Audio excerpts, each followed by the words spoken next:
So, when you do past life regression work, a lot of really weird things can happen.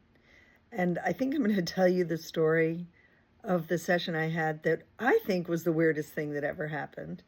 So, I could probably change my mind tomorrow about that, but I do think this is the weirdest one. So, one of the fears that people have when they come in for a session is they say, "Oh, I think I'm just going to fall asleep." And I say, "No, no, I've never had a client fall asleep. You'll be fine. You'll get to the level of hypnosis we need to go, etc." So that's almost not, it's not a lie, but I did have a client who kind of fell asleep once, and I'm going to tell you that story. So this was a very young man, probably only around 22 or 23, and he was from Croatia. And he came to see me, and he's like, "I don't really even know why I came. I just had the urge to come see you. I heard about you and I knew I should come." And he worked with computers and some kind of cybersecurity thing. I'm not sure what. Anyway, he didn't even speak English that well. And the interview, which normally lasts around an hour and a half to 2 hours, was very brief with him because he didn't know that much about regression work. He didn't know that much about the healing work that we do. He just said, I knew I needed a session. So I was like, okay. So I put him in the bed for his regression and I did the induction. And when the induction ended and I began to ask him questions, he just wouldn't answer. Looked as if he were asleep. So I kept talking to him and saying, "I'm asking this question. Are you awake?" I sort of touched him on the arm, like, "Are you asleep? What's going on?"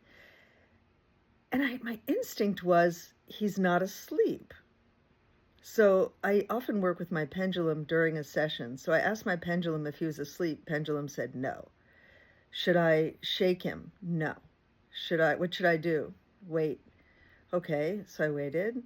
And he was as still as he could be, didn't seem to be asleep. My instinct was to leave him alone. After about 45 minutes or an hour, I had continued to talk to him and say, like, "Wake up," or "Are you asleep? What's going on?" I was really confused. Actually, this must have been about 10 years ago because I was still a pretty new practitioner and I was nervous. So finally, after, as I said, 45 minutes or an hour, all of a sudden he spoke. And he spoke in a completely robotic voice that was not his. No accent, nothing. And the voice said, "Thank you very much for your patience. We have taken him aboard the ship, downloaded the information we needed to download, and we are now complete. Thank you." And I was like, okay. And then he opened his eyes and he said, "How did it go?" And I said, "Well, apparently you were taken aboard a spaceship and had a bunch of information downloaded to you." And he said, "Cool." And then he left. I was like, all right. Easiest session ever, I guess. So to this day, I don't know much more about it than that, but I thought it was pretty cool. Ciao.